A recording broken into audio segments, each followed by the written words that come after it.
નમસ્કાર વિદ્યાર્થી મિત્રો, ગુડ મોર્નિંગ. આપણે અગાઉ સમાજના લેક્ચરની અંદર છે એ બે પાઠ પૂરા કરી ચૂક્યા છીએ. એક છે એ ભારતનો સાંસ્કૃતિક વારસો અને બીજું છે કુદરતી સંસાધન. આજે આપણે એક નવા પાઠ સાથે મળશું. આજનો આપણો પાઠ છે એ ઇકોનોમિક્સને લગતો છે, અર્થશાસ્ત્રને લગતો છે અને પાઠનું નામ એ કંઈક આવું છે, આર્થિક વિકાસ.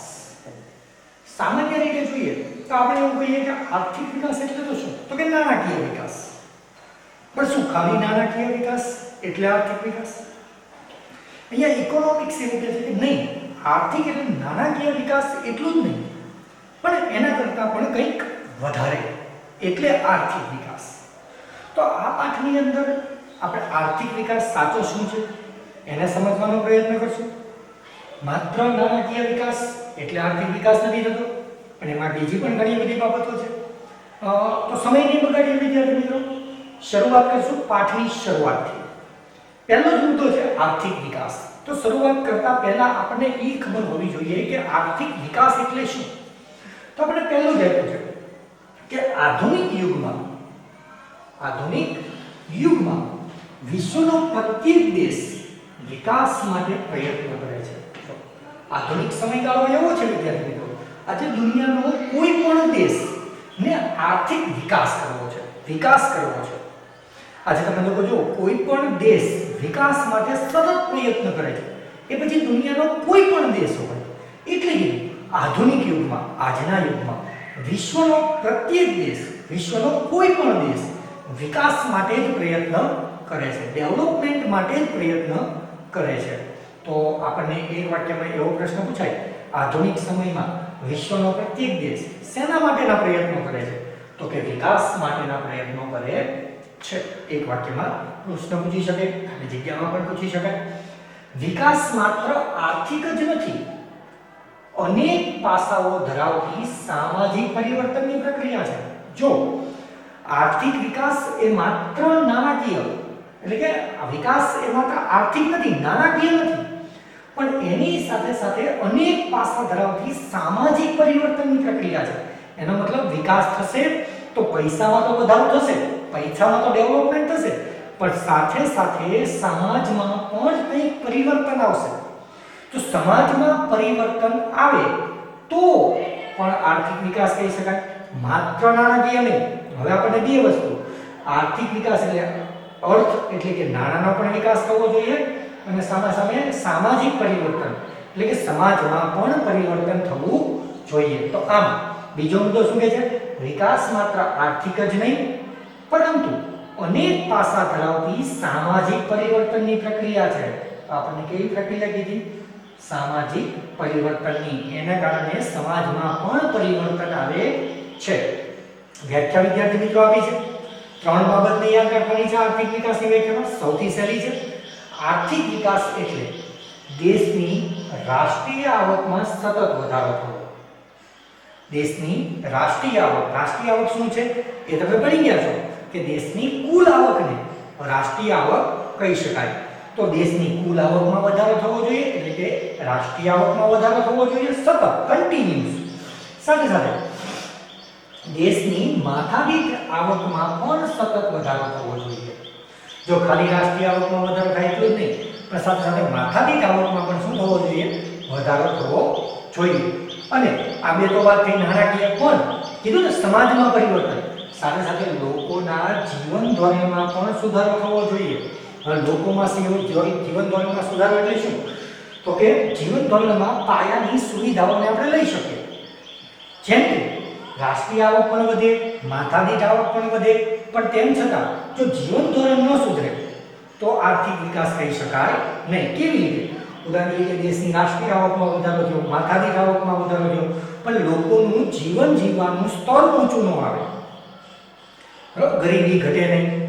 ઉદાહરણ તરીકે તમને એક ઉદાહરણ દ્વારા સમજાવું કે ભાઈ દેશની રાષ્ટ્રીય આવક વધતી હોય, માથાદીઠ આવક વધતી હોય, પણ દુનિયાના બધા જ દેશોને છે, દેશના બધા જ લોકોને શિક્ષણની સુવિધા સારી ન મળતી હોય, વાહન વ્યવહારની સુવિધા ન હોય, બરાબર, આરોગ્યની સુવિધા ન હોય, તો આ બધી જીવન જરૂરિયાતની સુવિધા છે જેનાથી જીવન ધોરણ ઊંચું આવે છે. જો એ પણ ન મળે તો આ બંને વધતું હોવા છતાં આર્થિક વિકાસ નથી. એટલે આર્થિક વિકાસ એટલે ત્રણ બાબતો થવી જોઈએ. એક, રાષ્ટ્રીય આવકમાં સતત વધારો થવો જોઈએ, માથાદીઠ આવકમાં સતત વધારો થવો જોઈએ અને લોકોના જીવન ધોરણમાં પણ સુધારો થવો જોઈએ. ફરી એક વખત વ્યાખ્યાને જોઈ લઈએ. આર્થિક વિકાસ એટલે શું વિદ્યાર્થી મિત્રો? ત્રણ વસ્તુ. દેશની રાષ્ટ્રીય આવકમાં વધારો થવો જોઈએ સતત, દેશની માથાદીઠ આવકમાં સતત વધારો થવો જોઈએ અને લોકોના જીવન ધોરણમાં પણ સુધારો થાય તો તેને આર્થિક વિકાસ કહે છે. આમાંથી જો કોઈ એક પણ બાબત નહીં હોય તો આર્થિક વિકાસ થશે નહીં. બરાબર? તો યાદ રહેશે ને, રાષ્ટ્રીય આવકમાં સતત વધારો, માથાદીઠ આવકમાં સતત વધારો અને લોકોના જીવન ધોરણમાં થતો સુધારો. બરાબર ને? Okay, very good. તો હવે આપણે એક એક વ્યાખ્યા જોઈ લઈએ. આપણને બધી તો ખબર હોવી જોઈએ ને ભાઈ, રાષ્ટ્રીય આવકમાં વધારો, માથાદીઠ આવકમાં વધારો, લોકોના જીવન ધોરણમાં સુધારો. પણ આ બધું છે શું છે? એ ટપકો તો પડે એવું બોલો. આર્થિક, રાષ્ટ્રીય આવક ને માથાદીઠ આવક ને બધું નવું નવું જોઈએ.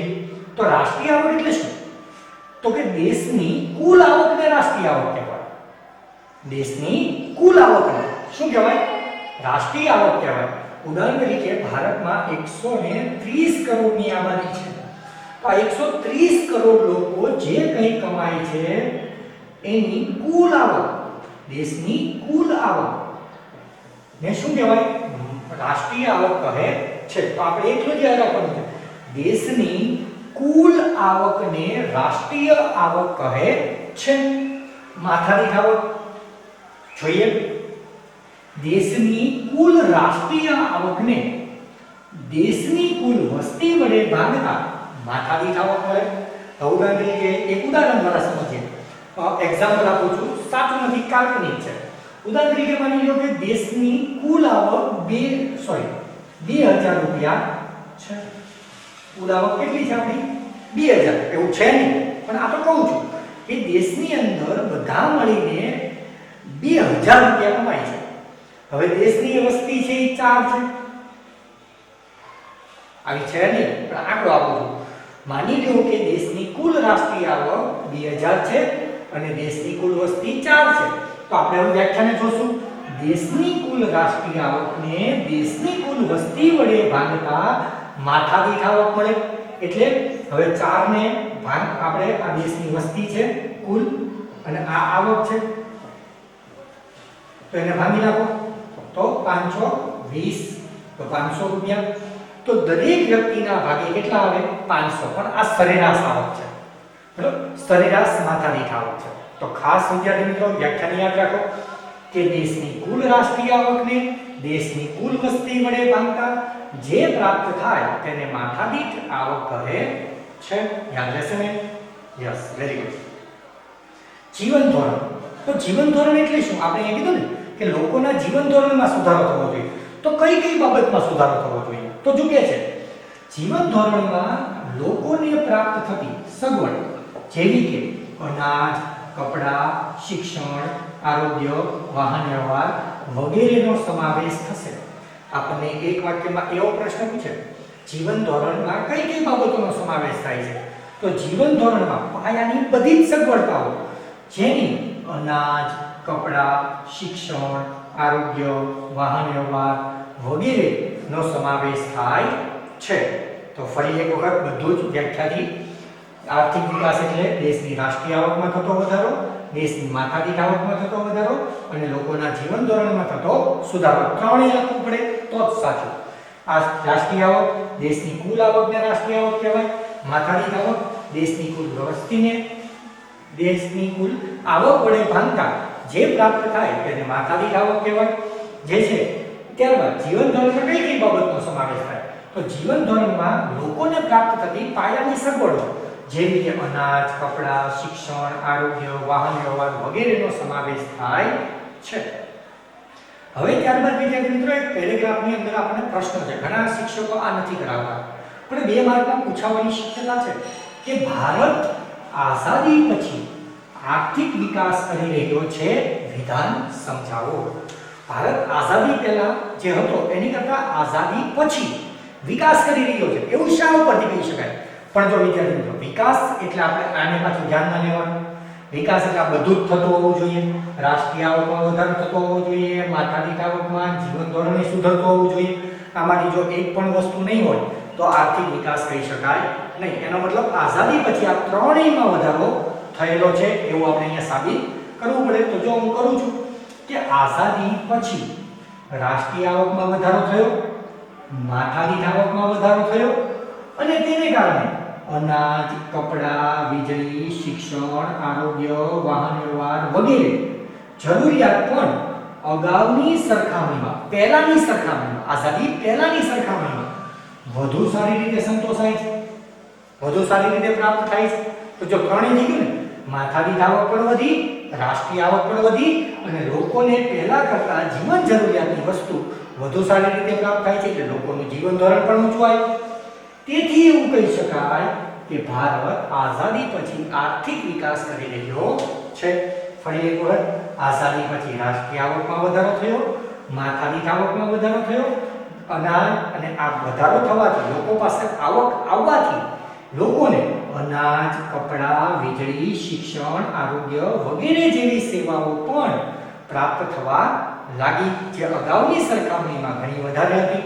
તેથી એવું કહી શકાય કે ભારત આર્થિક વિકાસ કરી રહ્યો છે. ત્યારબાદ વિદ્યાર્થી મિત્રો, આજનો આપણો છેલ્લો સવાલ, આર્થિક વૃદ્ધિ અને વિકાસ વચ્ચેનો તફાવત. આર્થિક વૃદ્ધિ અને વિકાસ વચ્ચેનો તફાવત. વિદ્યાર્થી મિત્રો, આપણે પેરેગ્રાફ પ્રમાણે જેમ લખીએ છીએ એમ જ લખવાનું છે. આપણે જે કોષ્ટકો પાડીને આમ તફાવત લખીએ છીએ તો એવી રીતના નથી લખવાનો. આ તફાવત જેમ છે એમ જ લખવાનો છે. તો આર્થિક વૃદ્ધિનો તફાવત અને આર્થિક વિકાસનો તફાવત ત્રણ રીતે પાડી શકાય. એક, વિકાસની પ્રક્રિયાના આધારે, અર્થતંત્રમાં થતા પરિવર્તનના આધારે અને વિકસિત અને વિકાસશીલ દેશોના સંદર્ભમાં. ફરી એક વખત, કઈ ત્રણ રીતે આર્થિક વૃદ્ધિ અને વિકાસનો તફાવત? યસ, મારી સાથે બોલશું. પહેલું, વિકાસની પ્રક્રિયાને આધારે. યસ. બીજું, અર્થતંત્રમાં થતા પરિવર્તનને કારણે. અને ત્રીજું, વિકસિત અને વિકાસશીલ દેશોના સંદર્ભમાં. તો પહેલો, વિકાસની પ્રક્રિયાના આધારે. જો મુદ્દા વિદ્યાર્થી મિત્રો સહેલા છે, તમારે ખાલી યાદ રાખવાનું છે વિકાસની પ્રક્રિયાને આધારે, અર્થતંત્રમાં થતા પરિવર્તનના આધારે અને વિકસિત અને વિકાસશીલ દેશના સંદર્ભમાં. તો વિકાસની પ્રક્રિયાના આધારે તો બે મુદ્દા, આર્થિક વિકાસ ગુણાત્મક છે અને આર્થિક વૃદ્ધિ પરિમાણાત્મક છે. જો આર્થિક વિકાસ કેવો છે? ગુણાત્મક છે. જ્યારે આર્થિક વૃદ્ધિ કેવું છે? પરિમાણાત્મક છે. તો આ આપણને એક વાક્યમાં અથવા વિકલ્પમાં પૂછાય છે વિદ્યાર્થી મિત્રો કે આર્થિક વૃદ્ધિ એ કેવું પરિવર્તન છે? તો પરિમાણાત્મક પરિવર્તન છે. જ્યારે આર્થિક વિકાસ એ કેવું પરિવર્તન છે? તો ગુણાત્મક પરિવર્તન છે. તો પહેલી, વિકાસની પ્રક્રિયાના આધારે પહેલો મુદ્દો, આર્થિક વિકાસ ગુણાત્મક છે અને આર્થિક વૃદ્ધિ પરિમાણાત્મક છે. બીજું, આર્થિક વિકાસ પ્રથમ અવસ્થા છે, વૃદ્ધિ તેના પછીની અવસ્થા છે. પહેલા વિકાસ થશે પછી વૃદ્ધિ થશે. એટલે કે છે આર્થિક વિકાસ પ્રથમ અવસ્થા છે અને વૃદ્ધિ તેના પછીની અવસ્થા છે. તો વિકાસની પ્રક્રિયાના આધારે બે મુદ્દા, આર્થિક વિકાસ ગુણાત્મક છે જ્યારે આર્થિક વૃદ્ધિ પરિમાણાત્મક છે. આર્થિક વિકાસ પ્રથમ અવસ્થા છે જ્યારે આર્થિક વૃદ્ધિ એના પછીની અવસ્થા છે. ત્યારબાદ અર્થતંત્રમાં થતા પરિવર્તનને આધારે નવા સંશોધનોથી ઉત્પાદનમાં વધારો થાય તો એને વિકાસ કહેવાય. એક જ મુદ્દો છે, જો નવા સંશોધનોથી કંઈક ઉત્પાદનમાં વધારો થાય તો એ વિકાસ છે, પણ કોઈ વસ્તુમાં વધારો થવાથી ઉત્પાદનમાં વધારો થાય તો એ આર્થિક વૃદ્ધિ છે. ઉદાહરણ સાથે સમજાવું. ખેતીનું ઉદાહરણ લઈએ. ખેતીની અંદર નવા બિયારણોનું સંશોધન થયું જેને કારણે ઉત્પાદનમાં વધારો થયો તો એ આર્થિક વિકાસ કહેવાય. જમીન એટલી ને એટલી હોય, આ જમીન છે, પણ પહેલા અહીંયા જે આપણે વાવતા હતા એમાં 500 કિલો ઘઉં ઉત્પાદન થતું. સારું બિયારણ વાપરવાથી આ જ ખેતરની અંદર 1000 કિલો ઘઉંનું ઉત્પાદન થાય છે. તો આ વિકાસ છે. જમીન એટલી ને એટલી પણ છતાં ઉત્પાદનમાં વધારો થયો તો એ વિકાસ છે. એટલે કે છે નવા સંશોધનોથી ઉત્પાદનમાં વધારો થાય તો એ વિકાસ છે. જ્યારે જે છે એ સંખ્યામાં વધારો થાય, સાધનમાં વધારો થાય અને જો ઉત્પાદન વધે તો એ વૃદ્ધિ. ઉદાહરણ તરીકે આવી અહીંયા 500 કિલો ઘઉં થયા, હવે એવું જ મોટું બીજું ખેતર લઉં, બીજી જમીન લઉં તો અહીંયા 500 કિલો, ટોટલ 1000 કિલો. તો આ તો આનું થયું ને, ખેતર વધ્યું તો જે છે એટલે કે આમાં વૃદ્ધિ થઈ તો ઉત્પાદનમાં વૃદ્ધિ થઈ, એને વૃદ્ધિ કહેવાય. ત્યારબાદ વિકસિત અને વિકાસશીલ દેશના સંદર્ભમાં તો એ તો સૌથી સહેલું છે. વિકસિત દેશની રાષ્ટ્રીય આવકમાં વધારો એટલે વૃદ્ધિ. વિકસિત દેશની રાષ્ટ્રીય આવકમાં વધારો એટલે વૃદ્ધિ, જ્યારે વિકાસશીલ દેશની રાષ્ટ્રીય આવકમાં વધારો એટલે વિકાસ. બરાબર? વિકસિત દેશોની રાષ્ટ્રીય આવકમાં જ્યારે વધારો થાય ત્યારે એને વૃદ્ધિ કહેવાય, જ્યારે આપણા જેવા ભારત જેવા વિકાસશીલ દેશોના જે છે એ રાષ્ટ્રીય આવકમાં વધારો થાય તો એને વિકાસ કહી શકાય. ફરી એક વખત 3 આર્થિક વિકાસ, વિકાસની પ્રક્રિયાને આધારે, અર્થતંત્રમાં થતા પરિવર્તનને આધારે વિકસિત અને વિકાસશીલ દેશના સંદર્ભમાં. અહીંયા ગુણાત્મક ખ્યાલ છે વિકાસ, વૃદ્ધિ પરિમાણાત્મક છે, આર્થિક વિકાસ પ્રથમ અવસ્થા છે, વૃદ્ધિ તેના પછીની અવસ્થા છે. અર્થતંત્રના પરિવર્તનને આધારે નવા સંશોધનથી ઉત્પાદનમાં વધારો થાય તો એ આર્થિક વિકાસ છે. ઉદાહરણ તરીકે બિયારણથી પાકમાં વૃદ્ધિ અને જમીનમાં વધારો થવાથી ઉત્પાદનમાં વૃદ્ધિ થાય તો એ આર્થિક વૃદ્ધિ છે. વિકસિત અને વિકાસશીલ દેશના સંદર્ભમાં વિકસિત દેશની રાષ્ટ્રીય આવકમાં વધારો એટલે આર્થિક વૃદ્ધિ, જ્યારે વિકાસશીલ દેશની રાષ્ટ્રીય આવકમાં વધારો એટલે આર્થિક વિકાસ. તો આમ વિદ્યાર્થી મિત્રો આપણે અહીંયા સુધી આ રાખીએ છીએ. નેક્સ્ટ પીડીએફની અંદર છે એ આપણે છે એ વિકાસશીલ અર્થતંત્રના લક્ષણો એવા એક નવા ટોપિક સાથે, નવા પ્રશ્ન સાથે વળી પાછા છે એ આપણે આગળ ચલાવશું. આશા રાખું છું વિદ્યાર્થી મિત્રો કે તમને બધું જ સમજાતું હશે. વારંવાર છે એ રિપીટ કરો, રિવિઝન કરો. હું એક ચેપ્ટર પૂરું થાય એટલે વિકલ્પોની ટેસ્ટ પણ મૂકતો રહીશ કે જેથી કરીને તમે છે એ એનું હોમવર્ક કરી શકો અને પાકું પણ કરી શકો. અસ્તુ, આભાર. નેક્સ્ટ યરમાં વળી પાછા મળશું. બાય વિદ્યાર્થી મિત્રો.